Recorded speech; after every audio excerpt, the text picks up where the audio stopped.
Estamos na 11ª temporada do Desafio Profissão, um programa da equipe de orientação profissional do curso de Psicologia da PUC de São Paulo, do NASCE Orientação Vocacional, em parceria com a TV PUC. E agora conversaremos sobre a pediatria dentro da medicina. Está aqui conosco a Raquel Amado Bahia Gama, que é médica pelo Centro Universitário de Volta Redonda. Fez residência médica em pediatria no Hospital do Servidor Público Estadual de São Paulo. Fez outra residência em medicina do adolescente, pediatra, na Unifesp. Atualmente é plantonista do Hospital Infantil Sabará e plantonista do Hospital 9 de Julho. Além disso, é médica do atendimento e da entrevista no Laboratório Fleury. E também é ex-orientanda do NASCE Orientação Vocacional. Obrigado pela presença, Raquel. E obrigada a você.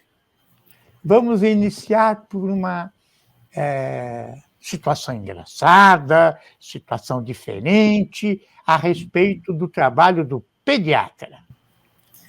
Então, Silvio, um dia eu estava de plantão à noite com uma colega e chegou uma criança numa situação mais grave, em taquicardia, e a mãe já veio, ela era pequenininha, a mãe já veio falando que ela estava em taquissupra, a gente não entendeu muito, porque nem estava monitorada, nem nada para a gente saber. A gente começou a conduzir o caso, falou com a UTI, a intensivista veio, ajudou, e na hora de subir a criança, e a mãe era super pessimista, falou, não, é difícil de pegar veia e tudo, e aí a auxiliar, aí isso dá uma pressão ruim, né, no auxiliar que está ali tentando pegar a veia e tudo, e aí, de repente, chegou um senhor grande, alto, com um jaleco curto, assim, sem identificação. Eu falei, gente, quem é esse, né, querendo, um curioso, querendo, né, ver a situação, e a gente aqui na maior, não perrengue, mas numa tensão, né? Aí, na hora de subir essa criança para a UTI, eu falei, olha, meu senhor, o senhor vai pelo outro elevador, a gente vai subir por aqui. Subimos a criança ficou bem e tudo. Quando eu fui descobrir quem era esse senhor, era o chefe da UTI, da UTI adulto do 9 de julho. E eu falei, meu Deus, eu falei toda, assim, ríspida com ele. Por favor, retire-se. Mandei ele subir pelo elevador do que os pais sobem. Eu falei, nossa. Aí eu falei, nossa, acho que eu preciso conhecer mais, porque a pediatria, no fim, a gente fica um pouco isolado da parte dos adultos, né? A gente é um mundo à parte, dentro do hospital, né? Sim. Então, a gente acaba não conhecendo as pessoas. A gente vai conhecendo assim, nessas situações. Então, você já falou da situação de tensão, mas vamos falar, apesar que realmente é conhecido, né? O que é um médico pediatra de verdade? O médico pediatra, ele é um médico que vê toda a parte do nascimento, a partir do momento que o nenê sai da barriga da mãe, e acompanha ele teoricamente, até os 18 anos. E passa por todas as fases, né, de crescimento, desenvolvimento, acompanha a primeira fase, a gente vê peso, altura, e mesmo todos os detalhes do desenvolvimento, para ver se precisa de alguma coisa, algum auxílio, de um fono, de um TO, para ver o desenvolvimento mesmo. Um fonoaudiólogo, um TO, um terapeuta ocupacional, né? Isso. Ou mesmo... outras especialidades, né? Alimentar ou alguma coisa assim. Mas vai até os 18 anos? Vai até os 18 anos. A pediatria? Então, a pediatria vai, né? Aí, dentro de um hospital, se você for falar de um pronto-socorro, depende do hospital, os pediatras atendem até 12 anos, e aí o Sabará atende até 18 anos, porque é infantil, só infantil, né? Sei. Tá, mas o ebiatra ainda não é uma especialidade reconhecida ou é? É uma especialidade reconhecida, mas a gente é pediatra, né? Então, a princípio, todo ebiatra é pediatra, E aí a gente acompanha a parte desde a puberdade, da adolescência, a adolescência toda, né? Então a gente pega dos 10, 12 anos até 18. Até eles estão estendendo para uma adolescência tardia, até os 21, assim, depende. Na Europa, a adolescência, né, é considerado que termina aos 30 anos, vai ver que ele vai até aí daqui a pouco, né? Tá ficando cada vez mais tardio, né? Quando você decidiu fazer medicina, você já pensava em pediatria? Sim. Mesmo? Desde que eu entrei na medicina, eu falei, bom, se eu vou fazer medicina, eu vou fazer pediatria. Por quê? Porque, para mim, lidar com adulto é muito difícil. O atendimento é difícil porque o adulto é uma pessoa que simula, que mente. E eu gosto das pessoas puras. Então, a parte mais pura da medicina é a pediatria, né? Que por mais que tenha, você fala, tem a mãe, tem o pai, exato, não tem problema. Mas você está vendo, quando entra uma criança no seu consultório, quando entra o pai, a mãe e a criança, você vai olhar para o comportamento da criança, né? Por mais que a mãe fale, ela está grave, ela está morrendo e ela está quebrando o seu consultório, você está vendo o comportamento dela. Então, fica mais fácil da gente lidar. Mas a criança não mente? Olha, a mente, né? Ela mente, mas ela é pura. Assim, no sentido de, eu tô te falando assim, no sentido de doenças, né? Então, se ela tá com alguma doença e e ela chega no seu consultório aparentemente mal, prostrada e tudo, então você tá vendo no rostinho dela que ela não está bem, né? Ou se ela tá com tosse, mas ela tá pulando, tá ativa e tudo, você tem essa diferença. O adulto, quando ele chega num consultório e fala, nossa, tô morrendo de dor de cabeça, nossa, tô... Então, ele pode estar simulando para ter um atestado, para ter, entende? Para conseguir coisas. Remédio, né? Que tem gente que tem vícios e precisa de morfina, precisa disso, precisa daquilo, e acaba simulando para conseguir coisas. Então, é nesse sentido. Mas ele pode estar somatizando. Vou me explicar essa palavra, quer dizer, ela transforma psicologicamente alguma coisa em dor ou outro sintoma. Pode. Sim. E é aí não mais estaria difícil. mentindo, mas seria alguma coisa ligada, né, A à parte psique. psiquiatra, isso, a psicologia, a psiquiatria, né? Sim, porque é uma área que eu acho também bem difícil. Hoje em Nós dia. temos, desculpe, nós temos dados que a pediatria não é muito escolhida pelos médicos atuais, e já há algum tempo. Teve um tempo que se dizia faltam pediatras nesse país. Você imagina por que isso acontece?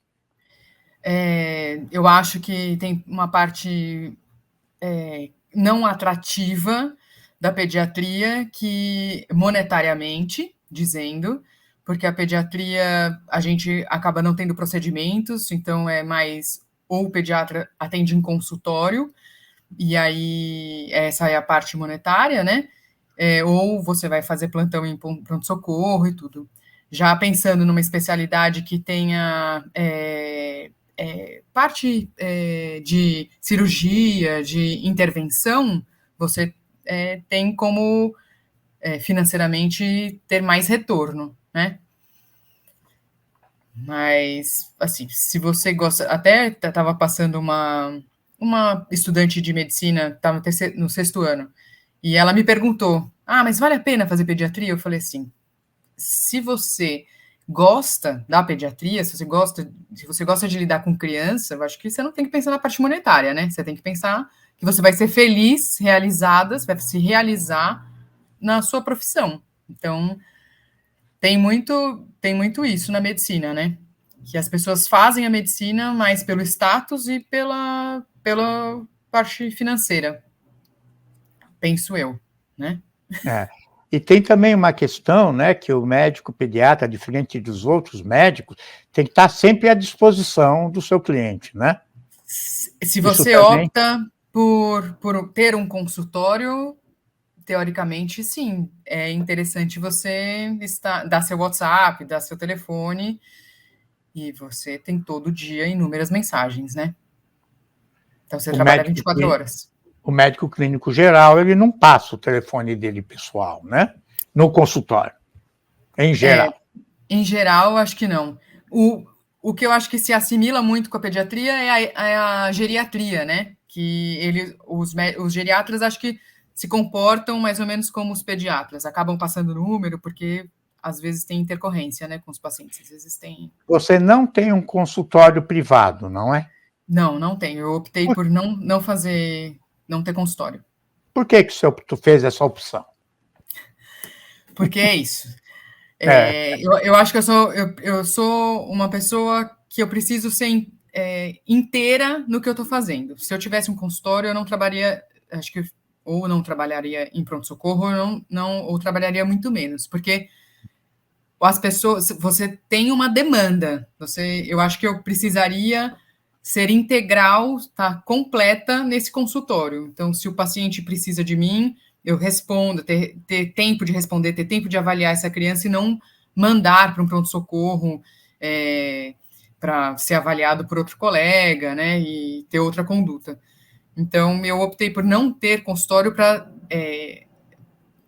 me ser um pouquinho mais livre disso, porque eu vou do plantão no pronto-socorro e vou embora para minha casa, né? Quem me liga, quem tira dúvida, quem eu vou examinar são meus sobrinhos ou são amigos próximos que eu acabo familiares, né? dando esse auxílio, né? Sem Hum. problema nenhum. Amo fazer isso, mas eu acho que eu não conseguiria viver com sempre com um WhatsApp apitando no meu telefone. Eu preciso resolver, eu sou uma pessoa resolutiva. Então, se eu não consigo resolver aquilo, eu não ia conseguir dormir, sabe? Porque uma mãe falar que uma criança está com febre, está cansada e tudo, e eu não ter a possibilidade de avaliar, para mim isso tira o sono. E Então, aí, no plantão, você sabe seus horários, é isso? aí Ficar disponível. eu entro às 13, saio às 19, eu faço o meu trabalho, e lá, assim, se eu precisar internar a criança e tudo, então a gente interna e ela vai continuar sendo avaliada, né? Ou se ela tá Sei. bem, eu dou alta para casa, peço pro pai falar com o pediatra, ou se não, retornar, né? Mas isso, entre aspas, acaba, se eu dou alta, eu tô segura de que a criança tá bem para ir para casa, né? Eu tô vendo Sei. a criança e eu não tô respondendo um WhatsApp achando que é uma coisa e às vezes é outra. Hum. E os plantões são todos de 6 horas ou tem mais horas ou menos horas? Tem, ou em geral, são 6 horas.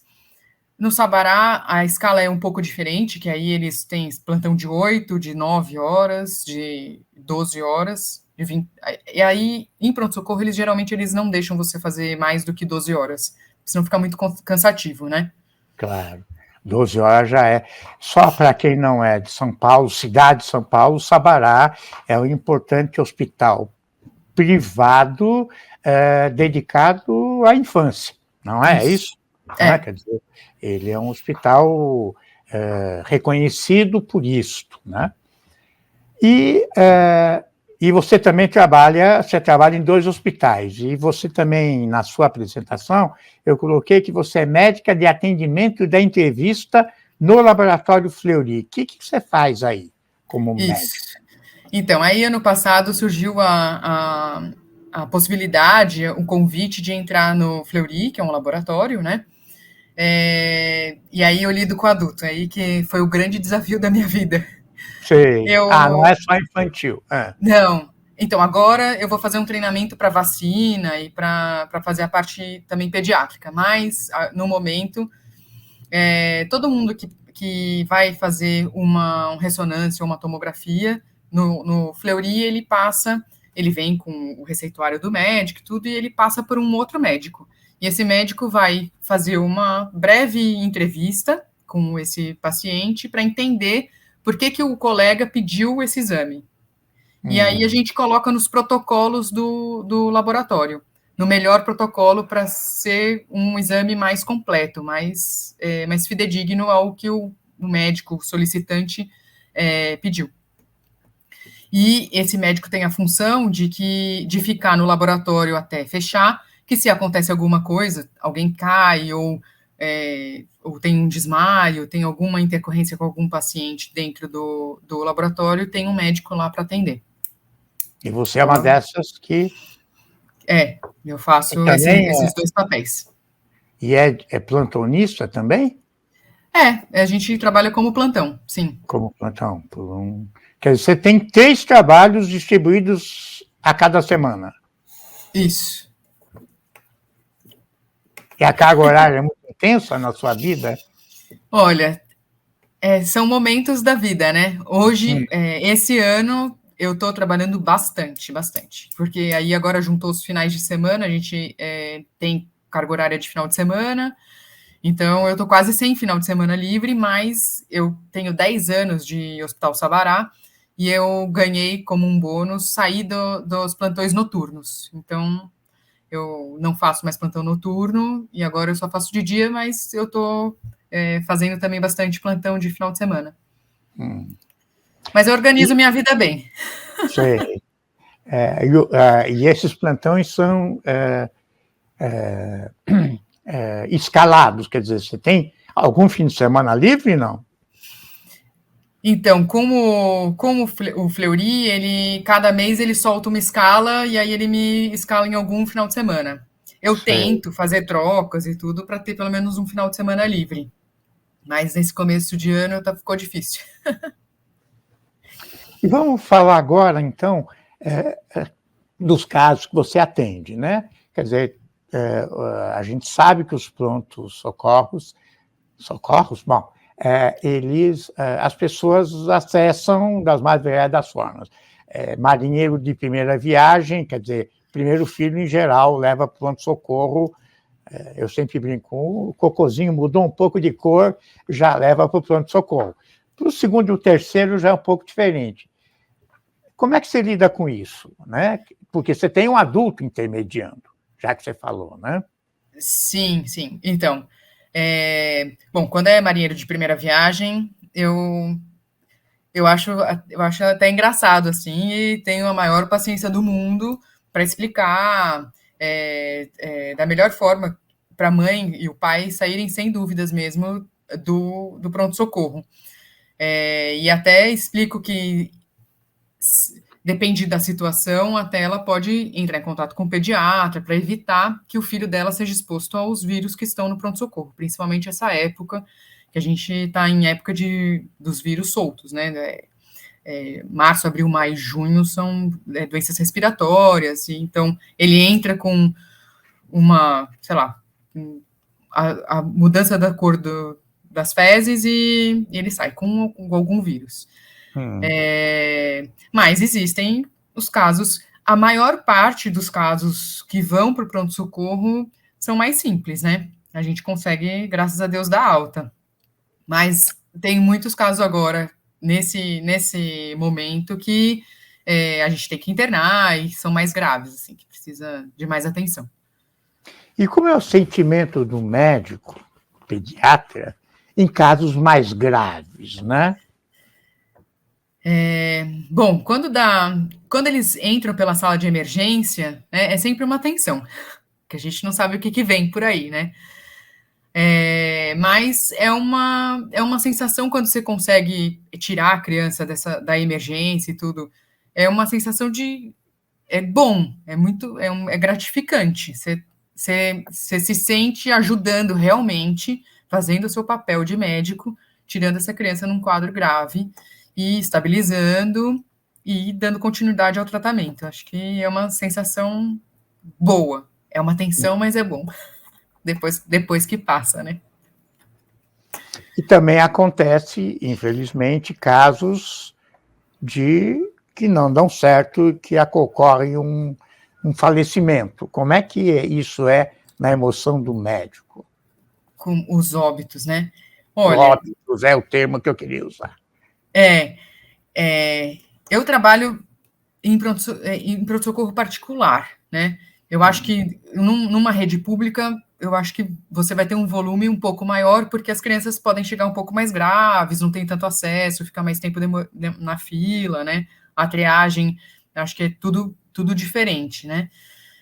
Mas quando acontece isso, a gente fica arrasado, né? A gente faz de tudo, mas é um sentimento de perda mesmo, né? De que a gente foi uma falha, né? E às vezes não foi culpa nossa, às vezes chegou já em paradas, ou a criança já tinha alguma síndrome, já tinha algum problema que fazia home care e tudo, e foi visto isso tarde, e aí chegou já em óbito pra gente, já chegou. Não acontece sempre, mas porque eu acho que são famílias que são melhores assistidas, né? Assim, tem home care, tem médicos mais próximos, né? Então, dificilmente, assim, chega para óbito, assim, pra gente. Mas acontece e é ruim. Vocês não recebem muito acidente, por exemplo, ou também recebem? A gente... Atropelamento, acidentes domésticos? Doméstico, acho que mais. Teve acho que esse ano, o ano passado, quebrou o vidro do banheiro do box. O pai, acho que trabalhava no SAMU, eu acho, se eu não me engano. A menininha chegou bem grave, com cortes profundos e tudo, então chegou, já deu entrada no Sabará e a gente já levou para o centro cirúrgico. A menina ficou bem, mas foi feio. Mas, assim, de coisas grandes assim, não é todo dia, graças a Deus, que chega. Mas quedas, né? Bate cabeça, quebra braço, quebra perna, sim. Chega com frequência. E há aí uma realização. Você também trabalha com neonatal? Não. Isso Não? É uma outra especialidade, né? Então, quem faz pediatria e aí a subespecialidade é neonatal. E aí faz sala de parto, né? Pega o nenenzinho assim que sai da mãe, né? E aí vai até 28 dias. E você só recebe depois, é isso? Então, na verdade, aí vai com 7 dias de vida, se a criança é saudável e tudo, vai para o pediatra. E às vezes, quando é prematuro, aí o neonatal acaba acompanhando. Quando um médico se forma, ele é clínico geral, né? Sim. A gente tem um dado do último censo, que saiu há pouco, que 50% dos médicos do Brasil não fazem especialização ou residência. Né? E eles atendem pediatria. Você acha que eles têm condições de atender pediatria? Não. Como é que você vê? Então, Silvio, quando eu formei, eu não trabalhei como pediatra, apesar de já saber que eu queria pediatria, e tinha a pediatria como, assim, uma matéria que eu acompanhava um professor meu, ele ia dar plantão na neonatal, e eu ia junto, sabe, tudo. Porque eu acho que é injusto esse tipo de tratamento, né? Aqui em São Paulo, por exemplo, em hospitais, se você não é pediatra, você não trabalha, né? Porque é outra clínica, né? Não é um clínico geral, né? É uma outra parte da medicina. É um outro Mesmo que tratamento. hospitais públicos ou privados não esses de... E em São Paulo não se contrata. É uma lei que teve aí que se você tem que ser pediatra para trabalhar como pediatra. Tá. Agora, no resto do Brasil, sim, porque aí existem os médicos da família que atendem a parte da pediatria, né? Mas o cara, aí ele fez a subespecialidade de médico da família, né? Sei. Então ele atende a família toda, ele é autorizado a atender toda a família. Aí sim. Mas o médico que sai clínico, ele não é autorizado, então? Acaba fazendo porque não existe outro médico no local, por exemplo. Exato, sim. Mas eu acho que ele não gosta. Não? Acho que não. Por exemplo, esses médicos que agora estão sendo contratados para pegar os rincões mais desassistidos desse país, vão atender todas as pessoas, né? Independente. Eu acho que esses médicos poderiam fazer a medicina da família para saber mais o que está fazendo, né? A gente sai muito cru da faculdade. É mesmo? Conta um pouco isso. O que é esse cru? Eu acho que a gente sai com pouca mão, né? Quando você vai para o atendimento, a gente, claro, faz 2 anos de internato e tudo, mas a gente sai imaturo, a gente sai sem feeling, sem olhar para a cara do paciente e, sabe, achar realmente o que é, para ter manejo da conduta. Acho que como qualquer profissão, né? Só que o médico, a gente lida com pessoas.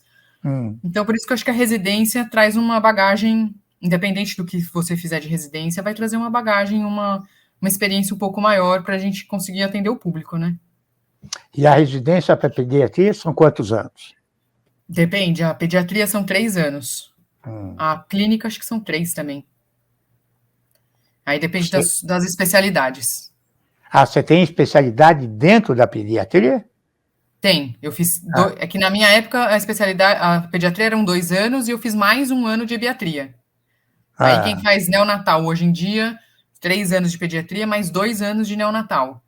Uau!